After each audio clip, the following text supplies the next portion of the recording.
আসসালামু আলাইকুম।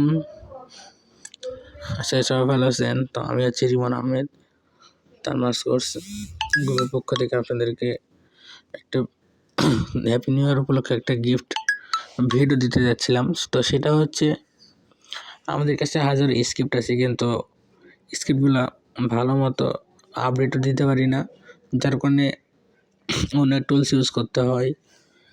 তো সে বিষয়ে একটা স্ক্রিপ্টটা কীভাবে আপডেট করবেন, ওয়ার্ক করবে কিভাবে, তো সে বিষয় নিয়ে একটা ভিডিও দিতে যাচ্ছি।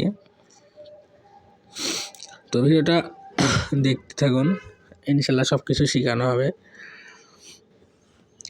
তো ফার্স্ট আমি একটা স্ক্রিপ্ট ওপেন করি। আচ্ছা, এই স্ক্রিপ্টটাতে আমি দেখাই। এখানে কিন্তু আমি ইউজার এজেন্ট লাগাইছি। তো এখন কথা হচ্ছে যে ইউজার এজেন্ট মোটামুটি আমরা সবাই লাগাইতে পারি।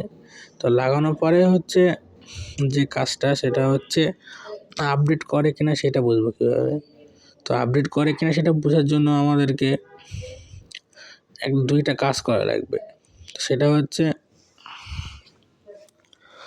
আমরা তো যখন অন্য কোনো সিপি ফাইল আছে বা ওকে ফাইল, তো এরকম একটা ফাইল নেবেন। নেওয়ার পরে আমাদের যে স্ক্রিপ্ট আছে সেটা রান করব। করার পরে এখন দেখব যে ওই সিপি ফাইলগুলোর ভিতরে যে পাসওয়ার্ডগুলো আছে সেই পাসওয়ার্ডটা দেবো। দেওয়ার পরে রান দিয়ে দেখব যে সে ফাইলগুলা আমাদের ওই যে ফাইলে ওকে আইডি বা সিপি আইডি আছে সেটা শো করছে কিনা। তো শো করার পরে যদি ওটা শো হয়, তাহলে বুঝে নেব যে এটা আমাদের। তো যখন আমরা ফাইলটা দিয়ে রান করার পরে যখন আমাদের ওকে আইডি বা সিপি আইডিগুলো আসবে, তখন বুঝে নেব যে আমাদের আপডেট ঠিক আছে, আইডি আসতেছে। তো একটা কথা মাথায় রাখবেন, যদি আপডেট কাজ না করে সিপি কেন, আপনার আইডির কোনো চিহ্নই পাবেন না আপনি। অবশ্যই আপনার যখন মেথডটা ওয়ার্ক করবে তখন সিপি হোক, যদি সিপি আইডি আসে তখন বুঝবেন যে আপনার হয়তো ফোনের আইপি প্রবলেম, যার কারণে ওকে আইডি আসতেছে না। তখন আপনার ফ্রেন্ডদের বা কাউকে দিয়ে টুলসটা ট্রাই করে দেখবেন কেমন কি আসছে। তো এই যে ইউজার এজেন্ট, যেটা এই যে ইউজার এজেন্ট, তো এটা আপনারা দেখবেন যে 1 সপ্তাহ 2 সপ্তাহ অনেক ইউজার এজেন্টগুলো ওয়ার্ক করে।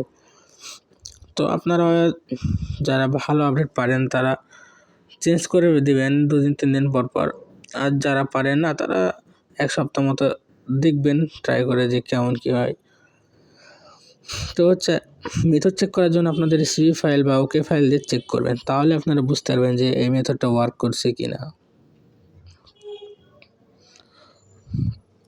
আর সপ্তাহে 2 দিন 3 দিন ট্রাই করবেন, দেখবেন কি হচ্ছে, মেথডটা কখন ওয়ার্ক করতেছে না। আবার অনেক সময় ফেসবুক যখন আপডেট চলে, তো সেই সময় মেথড আর কি ওয়ার্ক করে না, তখন আমাদের আপডেট দিয়েও তেমন কোনো লাভ হয় না, সার্ভার ডাউন থাকে। আর আপনারা ফাইল ট্র্যাকে বিগগ্রাফ এপিআই পাশাপাশি হোস্ট যে মেথডটা আছে ওইটা লাগাবেন। হোস্ট মেথড যাদের ওয়াইফাই আছে বেশি, তো ওয়াইফাইয়ের জন্য হোস্ট মেথড অনেক ভালো, নর্মাল মেথড, এটা অল টাইম ওয়ার্ক করে। আমি দেখাই আমার হোস্ট মেথডটা।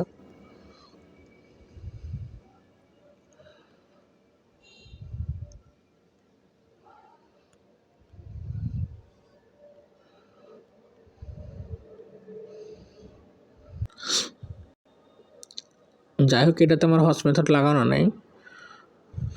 এই যে আমার এই মেথডটা দেখতে পারেন।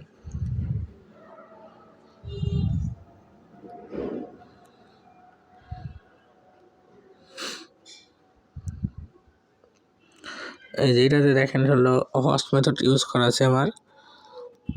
তো হোস্ট মেথডে অল টাইম ভালো ওয়ার্ক করে। তো আপনারা একটা স্ক্রিপ্টে খুব বেশি মেথড লাগাবেন না, 3টা সর্বোচ্চ বা 4টা। তো লাগানোর পরে বিগগ্রাফ এপিআই আর হোস্ট মেথড যেটা এটা রাখবেন, তাহলে হচ্ছে আপনার একটা ওয়ার্ক না করলে আর একটা ওয়ার্ক করবে। আর ওই ইউজার এজেন্টটা যারা ভিডিও বাইর করতে পারেন না ইউজার এজেন্ট, তাদের জন্য আমি একটা ভিডিও দিবনি। ওয়ার্কিং ইউজার এজেন্টগুলো হচ্ছে নিজে নিজে বিল্ড করে বানানো হলে সেই ওয়ার্কিং ইউজার এজেন্টগুলো অনেক ভালো কাজ করে। তো নেক্সট ভিডিওতে আমি আপনাদেরকে দেখাবো যে কীভাবে আপনারা ইউজার এজেন্টগুলো বের করবেন। তো আজকের ভিডিওটা এ পর্যন্তই। এটা ছিল আপনাদের জন্য হ্যাপি নিউ ইয়ারের গিফট। তো আর একটা স্ক্রিপ্ট দেওয়া হবে আপনাদেরকে, তো ওই স্ক্রিপ্টটা আর ভিডিওটা একসাথে দিয়ে দেবো নি। তো আজকের ভিডিওটি পর্যন্তই, দেখা হচ্ছে আপনার সাথে নেক্সট কোনো ভিডিওতে। আল্লাহ হাফিজ।